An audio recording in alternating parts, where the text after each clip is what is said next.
Here we go. Matt Brown, Extra Points, his newsletter. Here's what I know about the EA Sports College Football 25 cover athletes and much more. And Matt Brown joins us, Craig, Paul, and Smokey on 365 Sports. So what do you know about the cover athletes, Matt Brown? Thanks for your time, by the way. It's my pleasure. I mean, what I know is I know who's on the cover, but I did agree to an embargo, so I can't actually say that without getting in big trouble with EA. But I can share some things that I think might help narrow down the options. What I can share is that there are multiple cover athletes because there are multiple editions of the game, as has become pretty common now with AAA video game titles. Not games that like functionally differ in gameplay, but you can usually pay a more expensive version and get extra ultimate team points or extra downloadable uniforms, that kind of thing. I can tell you that all of the cover athletes are also going to be current Power Conference starting college football athletes, which is something that's never been done with the video game series because, of course, previously you couldn't pay the guys that were actually still playing.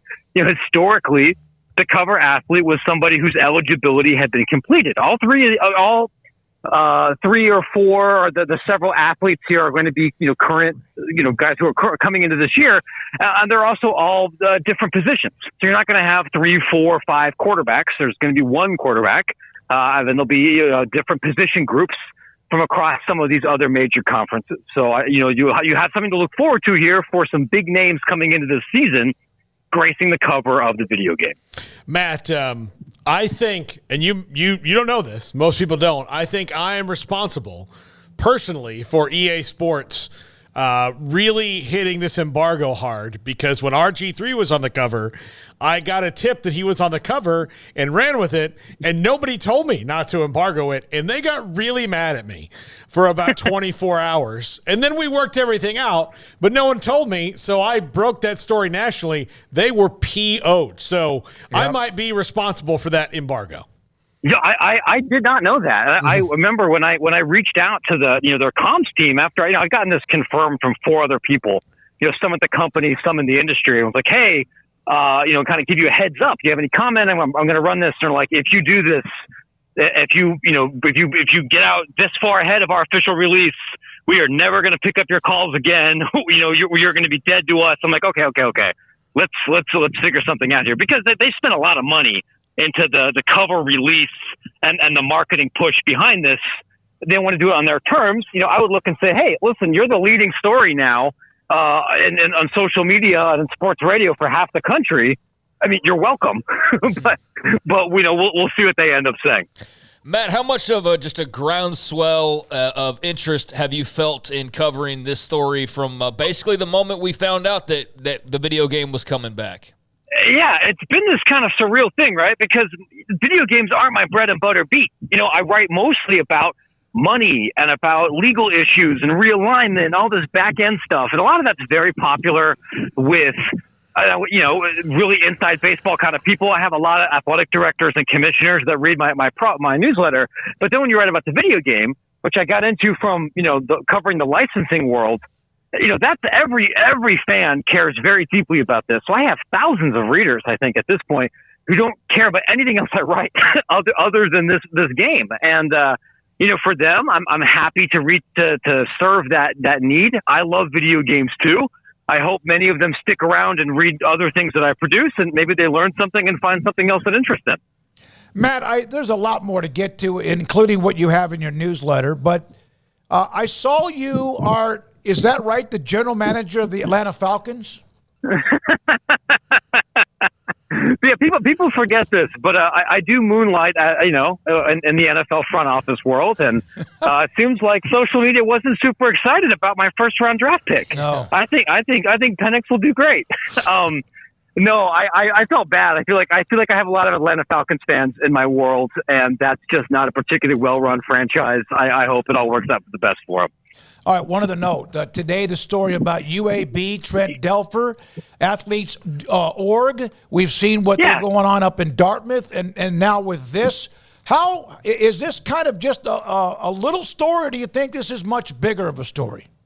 I think the athletes.org thing is a little, a smaller story than Dartmouth for now, but it could potentially become bigger. And I'm not shocked that this happened at UAB. Jim Cavale's is a Birmingham guy, right? He's I think he still lives there. He's got ties to the university. And this is kind of unique because unlike Dartmouth and unlike Northwestern, unlike other places, Trent Dilfer was advocating for this. He was recommending it for his players. And what I think is important to recognize here is athletes.org, which has a lot of chapters in the college basketball world as well. I know they have a couple of ACC programs and some other power programs signed up there. It's not a union. It could potentially become one later on. What they're hoping to do is just get a bunch of players signed up and share medical information and share legal information, NIL information, and get them talking.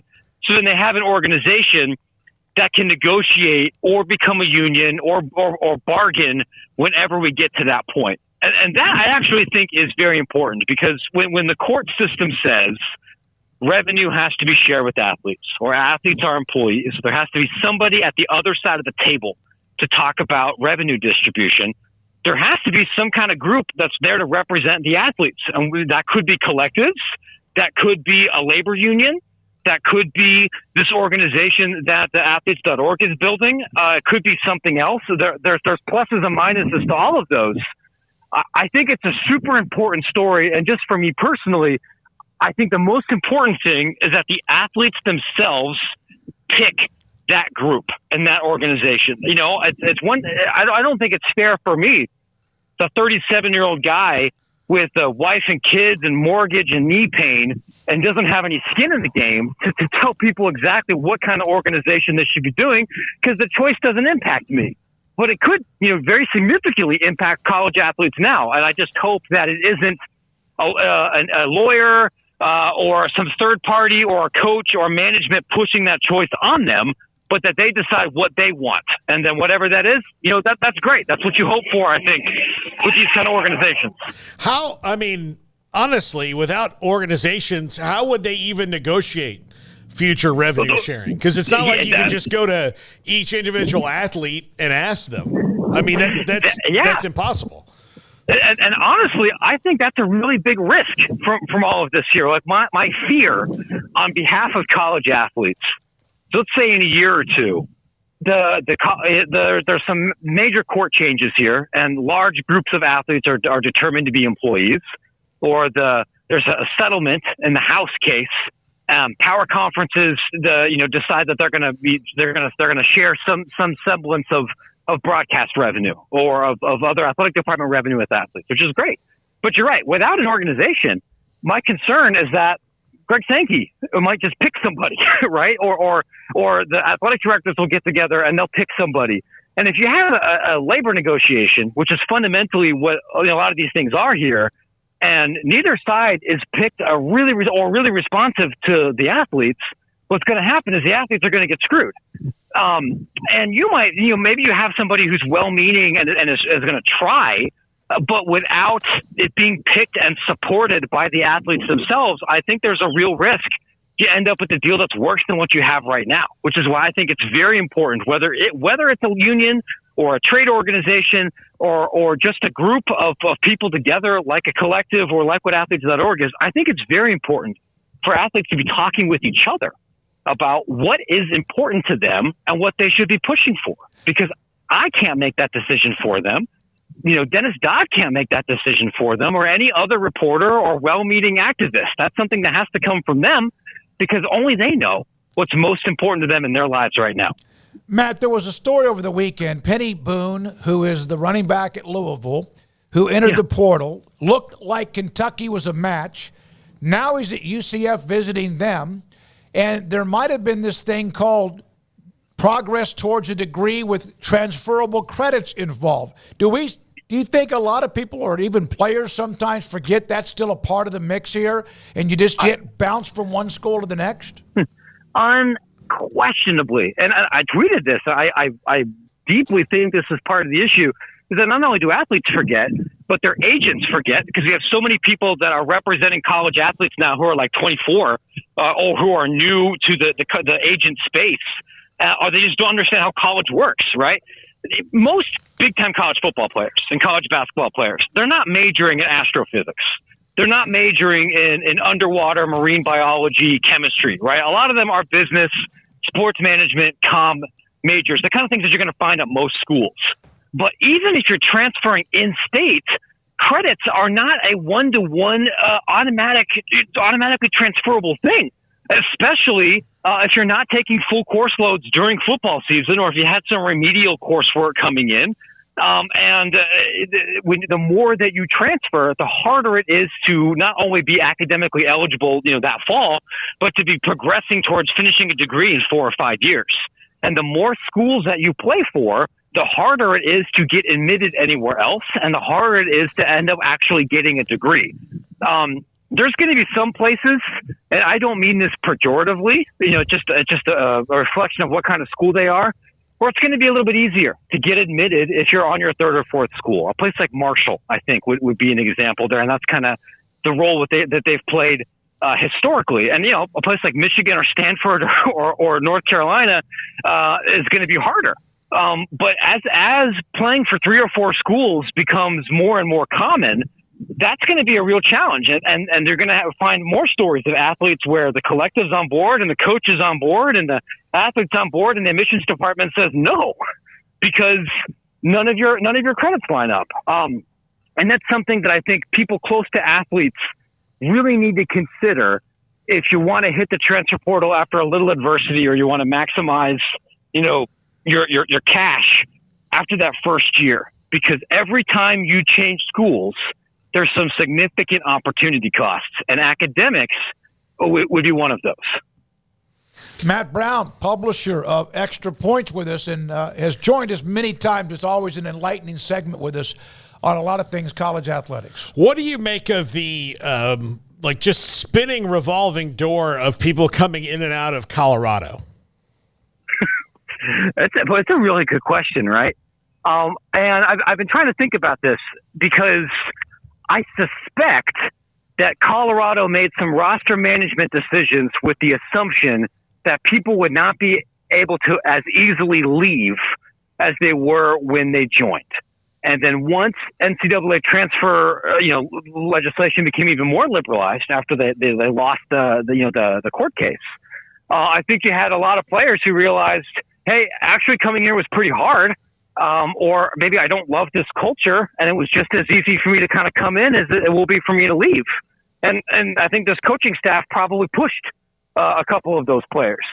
What is fascinating and also I think troubling to look at where Colorado is right now is we saw last year their roster building approach didn't really work.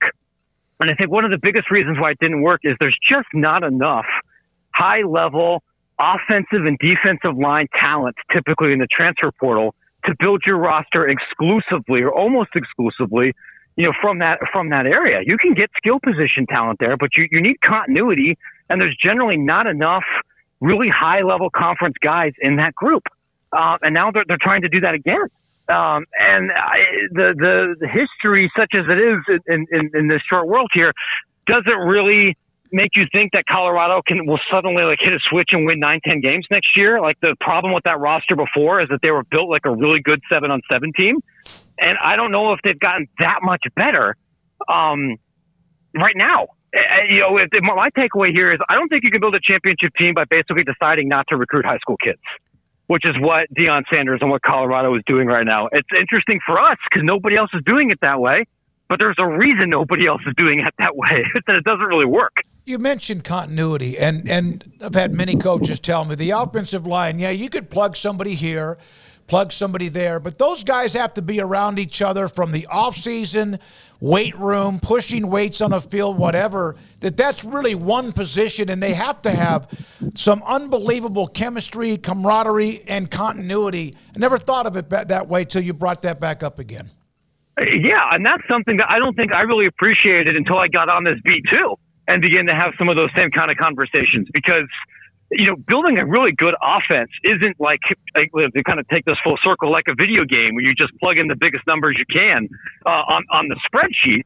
You can have a quarterback and wide receiver who have exceptional timing and chemistry perform better than maybe you plug in a guy that's a little bit faster or a little bit shiftier, but doesn't have that same number of reps. And I've heard that same thing about linemen. And it's not just how you play with each other, but also the time it takes to figure out how to play within a particular system, how you develop within a program, how you get taught technique. Because high school offensive line coaching is not really as good as what you're going to find at the collegiate level. And so you have people, even in the portal, that are a little bit technically raw. It's just very hard to do. And when you look at teams that I think compete at a championship level right now, they're going to go try to find another right guard in the portal. Sure. You can never have too many offensive linemen, but the best guys are usually people that have been in the program for 2 or 3 years, so they can grow physically, mentally, and kind of culturally with everybody else.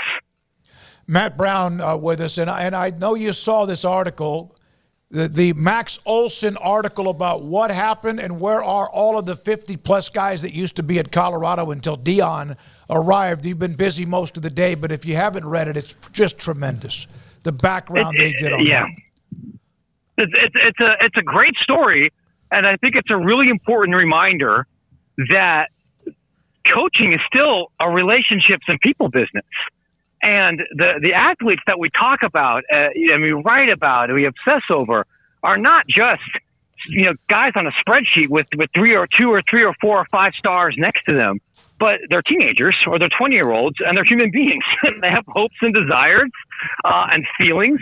And what I think rubbed a lot of people the wrong way, and candidly, me too, about this era of Colorado football isn't so much that guys are run off. People have been, Bear Bryant ran people off. People have been running people off as long as we've had scholarship limits. And it was pretty common, right? That's why guys like Bobby Dowd kind of stuck out, because he was uncommon for not doing that. What is uncommon is being so shameless about it. What's uncommon is videotaping a lot of it, being so transparently mercenary about it. And then also, with your kids being on the roster and with people within the program perceiving that there are some double standards. I understand, probably better than a lot of people, and I'm sure you are too, that this is a results business. And ultimately, if you're at the Power 4 level, you don't get an extension because you were a cuddly, molder of young men and training people to be better fathers and better leaders. You get an extension if your team wins a lot of games. And Colorado's roster, when Deion Sanders came in there, was pretty bad. There were a lot of dudes on that team who are not good enough to play Pac-12 football. But it's, I think, pretty clear from that story that the way that changeover was done was a way that's going to rub a lot of people the wrong way. And that includes some pretty important high school coaches and high school programs that are going to remember how they were treated at Deion Sanders' Colorado football program. By the way, the last part of Matt's newsletter, talking about a lot of the different lawsuits in the NCAA, I got to read this. With the NCAA's public approval rating hovering somewhere near mosquitoes and bus station bathrooms, you can understand why they may not be excited for even more courtroom showdowns. You couldn't have summarized them any better than you did, unless it was like flies or whatever, bugs on a windshield. Matt Brown, extra points. Matt, thank you very much for your time. We appreciate it. And I know we'll have much more to get to down the road. Appreciate your time. Of course. Oh, my pleasure, fellas. Thanks for having me on. Matt Brown, by the way, it's the D1 ticker, does an incredible job. The newsletter's in my hand, and